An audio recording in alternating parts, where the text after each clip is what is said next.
सर्वांना गुरुपौर्णिमेच्या खूप खूप शुभेच्छा. स्वामींच्या आशीर्वादानं तुमचे येणारे सर्व दिवस सुख, समृद्धी, आनंदात जावो हीच मी स्वामीचरणी प्रार्थना करते. तर आज आहे गुरुपौर्णिमा. आता वाजले आहेत 10:15. तर मी व्हिडिओला सुरुवात केली. देवपूजा सगळं झालेली आहे आणि तुम्ही बघू शकता किती छान मी असं आंब्याचं तोरण आपल्या देवघराला लावलेलं आहे आणि दरवाजाला तोरण लावलेलं आहे. आता आणि बघा मी देवपूजा कशी केली. आणि आज मी उतरंडी, आज पौर्णिमा आहे, तर मी खूप दिवस झाले आणून ठेवलेली उतरंडी, पण ती म्हटलं मी पौर्णिमेलाच तिची पूजा करणार आणि त्याच्यामध्ये धान्य भरून ठेवणार. तर मग मी उतरंडी कशा प्रकारे भरली ते तुम्हाला दाखवते. तर चला मी तुम्हाला आजची देवपूजा दाखवते. तर हे बघा, आज मी नवीन कळस ठेवला, कारण माझ्याकडे दुसरा कळस होता तर त्याला नारळाला कोंब आला. तर मग आज पौर्णिमा आहे, तर मग मी आज दुसरा कळस ठेवला. आता याला स्वस्तिक काढायची अजून बाकी आहे. आणि अशा प्रकारे काल मी मार्केटमधून फुलं आणलेले, तर देवाला अर्पण केले. आणि हे बघा, छोटे छोटे मी हार आणलेत. गणपती बाप्पाला हार आणला, गजानन महाराजला, माता लक्ष्मीला, आणि एक स्वामींना आणला. तर स्वामींना चाफ्याची फुलं अर्पण केले. आणि हे बघा, आणि अशा प्रकारे आज माझी पूजा करून झालेली आहे. आणि हे उतरंडी मी आणलेली. तर खूप छान अशी डिझाईन आहे, मला हे खूप आवडलेली. आणि छोट्या छोट्या पण होत्या, पण म्हटलं छोट्या नको मला, मोठ्याच पाहिजात. तर खूप छान अशी याची नवीन डिझाईन मार्केटमध्ये आली. तर मग मला आवडलेली, तर म्हटलं मग हेच घेते, कारण आपल्याला काय कुठली वस्तू एकदा घ्यायची असते, सारखं सारखं आपण घेत नाही.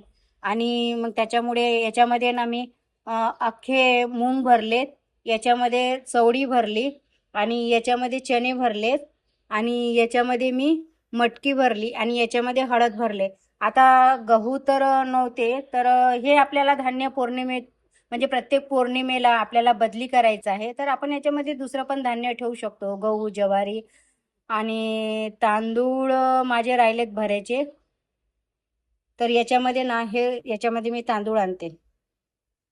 तर हे बघा, याच्यामध्ये मी तांदूळ आणले. तर आता याची पूजा करून देवघरामध्ये याची स्थापना करते. हे बघा, आज मस्त आंब्याचं तोरण लावलं. आता माझी झाली देवपूजा.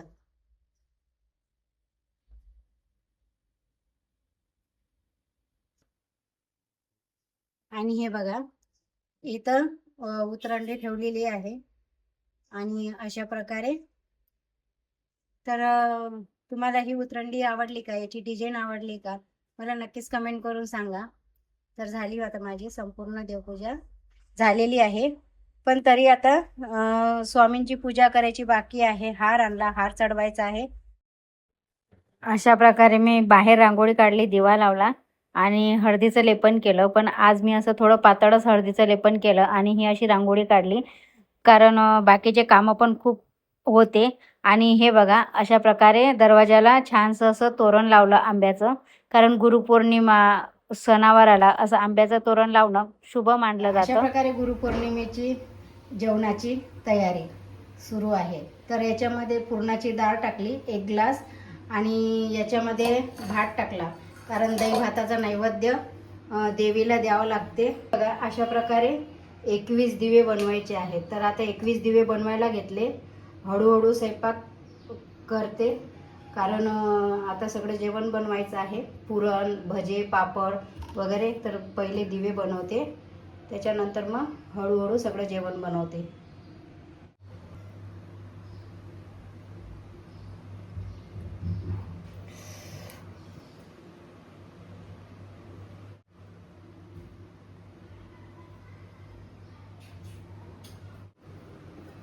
सार तयार झाला, याला आमटी म्हणतात, म्हणजे आमच्या ह्याच्यात तर सारच म्हणतात, नागपूर साईडले. आणि हे बघा, पुरण पण तयार झालेलं आहे, मस्त पुरण झालं. आता उडदाची डाळ भिजू घातली, उडदाची आणि मुगाची. मला आठवण नाही राहिली सकाळी भिजू घालायची, वेळेवर आठवण आली की म्हटलं उडदाची डाळ तर भिजूच नाही घातली वड्यासाठी. आणि प्रत्येक सणाला वडे हे चांगले लागतात. आणि भजीसाठी कांदा कापून ठेवला, आता भजीचं भिजवते. आता वडे बनवते. उडदाच्या डाळीचे अजून पापड तळायचे बाकी आहे. हे भजे बनवून झालेले आहेत. हे मिक्सरमधून काढलेलं वडे बनवण्यासाठी. याच्यात थोडीशी मुगाची डाळ भिजू घातली होती आणि उडदाची डाळ. मी प्रत्येक वेळेला उडदाच्या डाळीचेच बनवत असते, पण म्हटलं यावेळेस मिक्स डाळ बनवून वडे बनवूया. आणि त्याच्यामध्ये हिरव्या मिरच्या पण मिक्सरमधूनच काढल्या. हिरव्या मिरच्या, कोथिंबीर. प्रत्येक सणाला आम्हाला आमच्या घरी सगळ्यांना उडदाच्या डाळीचे वडे खूप आवडतात. तर हे बघा, अशा प्रकारे आपले उडदाच्या डाळीचे वडे तयार होतात. पण आता हे मिक्स वडे आहेत.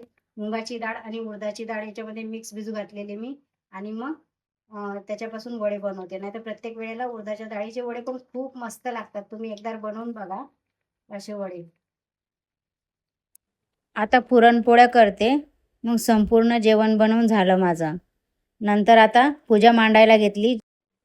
स्वामींची सेवा, नामस्मरण तुम्ही कितीही केलं ना तरीही असं म्हणजे नामस्मरण करत राहा वाटतं. आणि असं वाटतं ना की स्वामी, आपण जिथे जिथे चालतो प्रत्येक पावलोपावली तर स्वामी आपल्यासोबत आहेत, असं मला तर भास होतो की स्वामी प्रत्येक वेळी माझ्यासोबत आहेत. आणि बघा, आपण कधीतरी आपण ॲटोनं जातो, बसनी जातो, रिक्षाने जातो, तर आपल्या अचानक दिसतं की एखाद्या गाडीवरती लिहिलेलं असते की भिऊ नकोस, मी तुझ्या पाठीशी आहे. किंवा आपण कुठे गेलो तर आपल्याला अचानक स्वामींचा फोटो दिसते. तर मला ना बऱ्याच वेळा असं होतं. आणि मग माझ्या मनाला ना एक वेगळा आनंद होतो की नाही, स्वामी माझ्या सदैव सोबत आहेत. मी जिथे कुठे जाईल तिथं स्वामी माझ्या सोबत असतात. माझ्या प्रत्येक संकटात मला मार्ग दाखवतात. उठता बसता स्वामींचे नामस्मरण सदैव करत राहा. तारक मंत्र पाठ झाला ना, की आपण कधीही तारक मंत्र म्हणू शकतो. असं नाही की आपण आसनच टाकायला पाहिजे आणि माळच घ्यायला पाहिजे आणि पोथीच घेऊन बसायला पाहिजे, असं नाही. स्वामींची सेवा तुम्ही कुठेही कसेही करू शकता. स्वामींचे नामस्मरण करायला बंधन नाही. सेवा करायला कुठल्याही वेळेचं बंधन नाही. तुम्ही कुठल्याही वेळेला सेवा करू शकता. आणि त्या सेवेतून तुम्हाला चांगला रिझल्ट मिळतोच मिळतो. जे कामं असतात अडकलेली ती पूर्ण होतात. अशा प्रकारे आता बघा, माझी संपूर्ण पूजा मांडून झालेली आहे. तुम्हाला स्वामींचे कपडे कसे वाटलेत ते मला नक्कीच कमेंट करून सांगा. आणि पूजा कशी वाटली. आता हे जे 21 दिवे आहेत हे आमचे कुलदैवतचे आहेत. पुरणाचा नैवेद्य बनवला, दही भात अशा प्रकारे.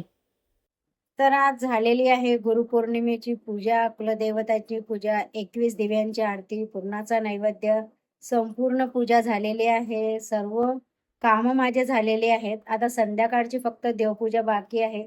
आता किती वाजले? 5 वाजलेत. 5 वाजता माझे सगळे कामं झालेत. आता फक्त माझं जेवण बाकी आहे, कारण आरती लावायची होती. तर मग मी काही खाल्लं नाही. गुरुपौर्णिमेचा उपवास पकडला. तर तुम्हाला आजचा हा व्हिडिओ कसा वाटला नक्कीच मला कमेंट करून सांगा. चॅनलला सबस्क्राईब, लाईक आणि शेअर करा. भेटूया नवीन अशा एका व्हिडिओमध्ये, ब्लॉगमध्ये. सर्वांना श्री स्वामी समर्थ.